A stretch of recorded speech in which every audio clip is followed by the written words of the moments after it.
Relax, guys. It's shit. 我有枪。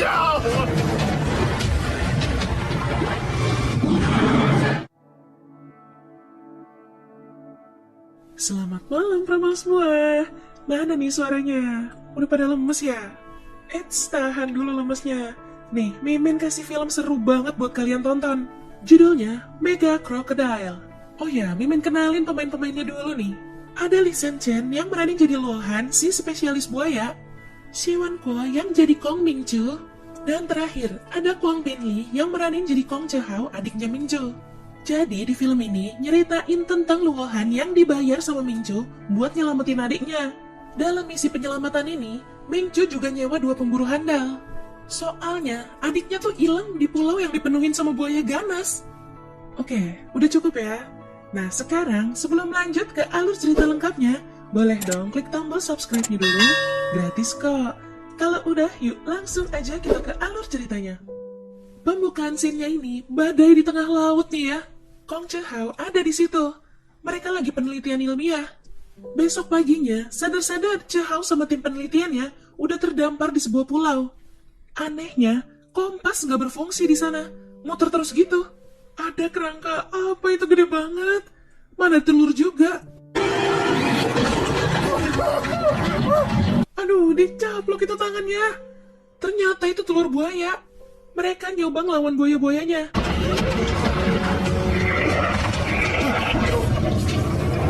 Sampai akhirnya datang buaya yang ukurannya jauh lebih gede lagi.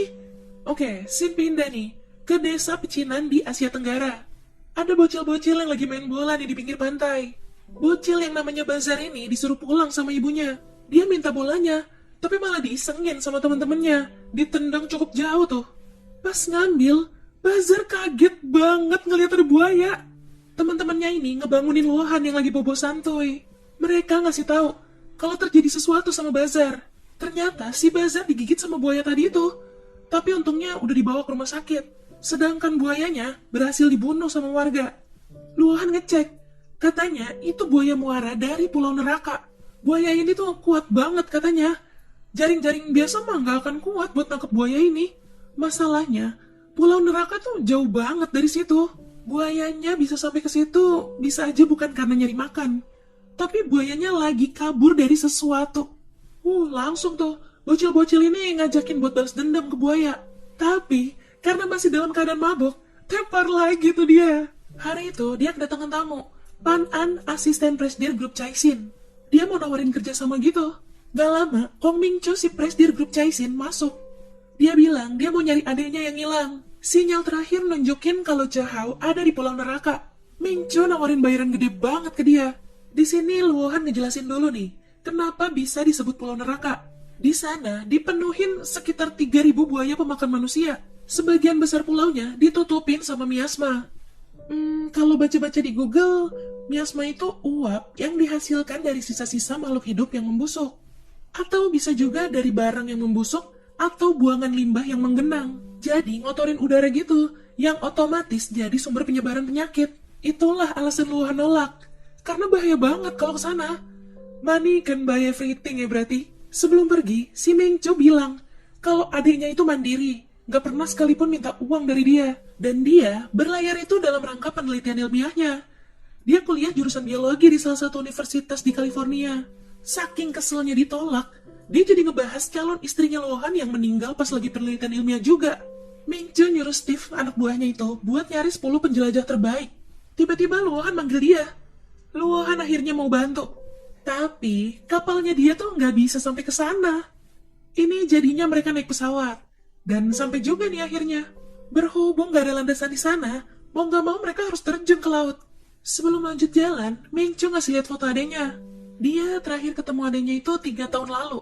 Che Hao pergi dari rumah karena dia nggak mau ngelanjutin bisnis keluarga mereka. Tiba-tiba ada suara buaya. Kenceng banget. Sekarang tujuan mereka ke lembah yang ada di selatan. Karena di sana tuh aman sama miasma. Jadi kemungkinan besar tim penelitiannya Che Hao ada di sana.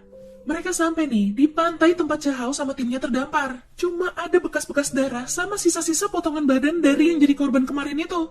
Mingcu langsung teriak-teriak manggil Chahao. Dikasih tahu jangan teriak-teriak, ngeyel dia. Bener kan tuh kedengeran suara buayanya? Mereka nemuin potongan bahan yang kesangkut. Kemungkinan timnya Chahao lari ke arah sana. Tapi kata Luohan, kesana itu area miasma. Gak mungkin bisa kesana tanpa masker gas. Si George, salah satu pemburu, nemuin sebuah gua. Masuk deh nih mereka. Ngeri banget guanya, banyak ranting-ranting gitu. Tiba-tiba ada mayat ngegantung di situ. Itu salah satu anggota timnya Chahao.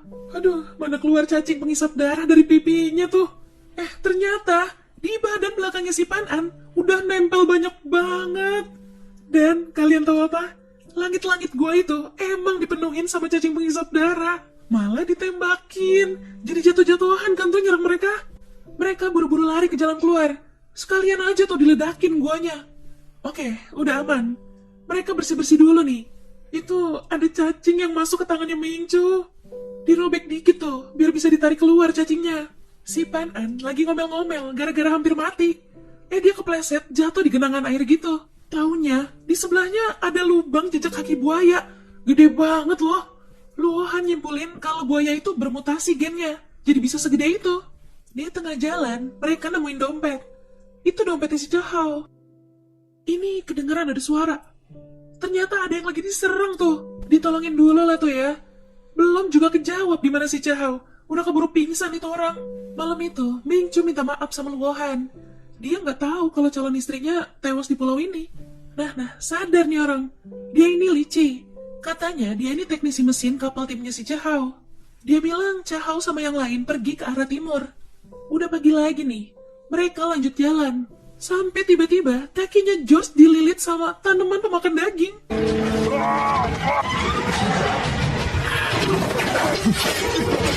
Udah ada dua keanehan. Pertama, cacing penghisap darah itu adanya di Mongolia. Dan tanaman rafflesia ini juga harusnya ada di sungai Amazon. Ini si Pan-an ngeliat kayak ada yang aneh di balik daun-daun. Pas dia buka, ternyata di balik situ ada banyak banget jasad. Tapi bukan dari tim penelitiannya Chahao. Menurut Luohan, orang-orang ini tewas diserang sama satu buaya raksasa. Udah tuh, semua jadi ragu mau ngelanjutin pencarian. Karena Mingcu tetap kekeh mau lanjut, akhirnya yang lain jadi nggak tega juga. Nah ini mereka nemu semacam bunker gitu. Luohan, Lici sama Mike, salah satu pemburu, masuk ke sana. Udah ada 3 buaya yang nyambut mereka. Untungnya masih pagi, buayanya belum lapar-lapar amat. Jadi ini tuh markas penelitian. Tapi udah berantakan banget. Bahkan pas lagi mencar, Luohan nemuin potongan tangan yang kejepit di pintu. Tiba-tiba Lici ngontak Luohan. Katanya kedengeran ada suara dari dalam ruangan. Rusak tuh pintunya biar bisa kebuka. Pas si Mike balikin badan tumbang mbak, taunya udah tewas. Yang tadi mereka denger itu suara dari kumbang pengerek yang bisa niruin suara manusia. Salah satu kumbangnya ada yang masuk ke mulut Mike.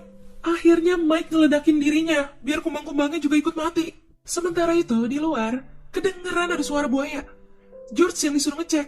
Dibawa tuh sama si George. Ternyata cuma anak buaya. Tiba-tiba Guys, Lici nemuin kamera yang isinya rekaman dari Simba yang di lab tadi. Intinya di situ dia bilang buaya raksasa itu hasil percobaan mereka.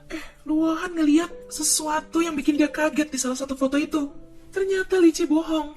Dia bilang dia teknisi mesin kapal kan. Taunya dia itu investor di markas penelitian ilegal ini. Mereka ngambil ekstrak antibiotik dari buaya, mau dijadiin obat buat nyegah kanker.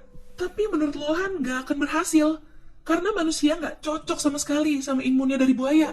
Bener kan? Ada kesalahan yang bikin tuh buaya jadi gede, terus ganas banget. Bukannya ngerasa bersalah, Lici malah ngajak Luohan buat nangkep tuh buaya raksasa. Ya, biar dia bisa teliti lebih lanjut, buat nyempurnain obatnya. Luohan gak setuju. Toh nanti kalau berhasil pun cuma orang-orang kaya yang bisa beli. Gelut dah tuh. Sampai akhirnya Luohan ditembak bius sama Lici. Sementara itu, yang lain nih masih berusaha ngumpet dari buaya raksasanya. Jahatnya si Steve, dia malah nembak kakinya Pan-an biar buayanya ke situ. Sementara dia mau kabur duluan. Udah kepepet nih. Tiba-tiba ada yang bantu ngusir tuh buaya.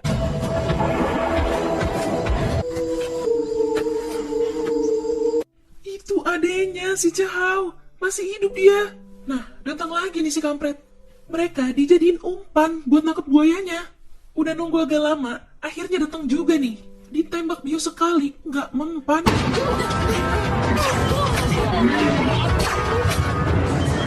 Baru tepar pas ditembak bius yang ketiga kalinya.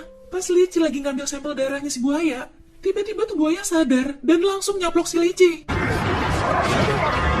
Dicomot tuh suntikannya, sama Mingcu disuruh buang. Malah jatuh nancep ke kakinya. Dari belakang muncul si Luohan yang bantuin mana-manahin si buayanya. Mingcu diserang, dia nyemplung ke air. Ternyata masih selamat nih Mingcu. Dia sadar-sadar udah ada di dalam gua gitu. Ada banyak banget jasad di situ. Ada Steve juga yang lagi sekarat-sekaratnya. Mingcu ngambil earpiece-nya Steve. Dia ngasih tahu kalau sekarang dia ada di sarangnya si buaya. Duh, buaya raksasanya datang lagi. Mingcu langsung pura-pura udah metong, biar gak ketahuan. Dia malah jadi pesimis. Dia ngucapin selamat tinggal ke semuanya. Gak bisa.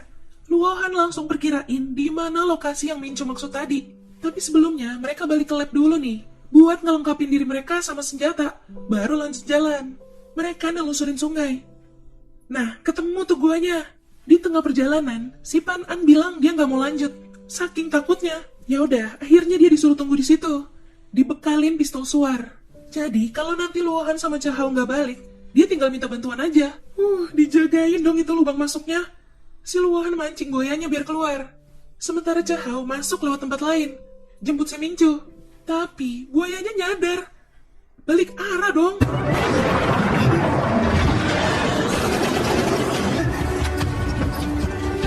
Oke, berhasil keluar nih mereka dari lubang lain. Masih ngejar ternyata tuh buaya. Pas tuh buaya lompat,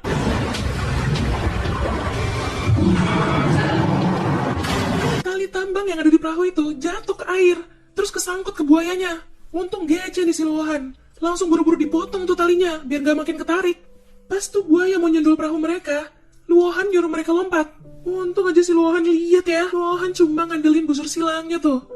Tiba-tiba ada yang nembak dari samping. Taunya itu si Pan An. Dia balik, karena dia nggak mau ngehianatin teman sendiri. Ini mereka mentok nih di ujung tebing. Udah nggak bisa kemana-mana. Pas buayanya mau nyerang mereka, Luohan ngasih aba-aba buat nyingkir.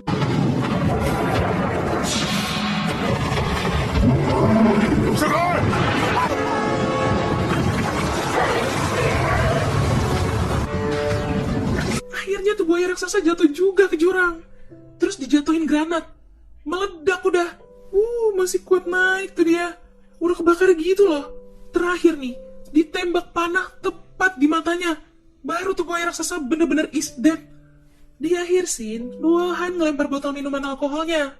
Dia mau berhenti minum. Berarti dia udah bisa nerima kepergian calon istrinya ya. Iyalah, ada Mbak Mingcu sekarang. Dan gak lama, helikopter datang buat bawa mereka pergi dari sana. Ya, itu tadi alur cerita dari film Mega Crocodile. Sumpah ya, buaya yang ukurannya normal aja ngeri loh. Lah ini segede apaan tahu itu. Oke Pramal, jangan lupa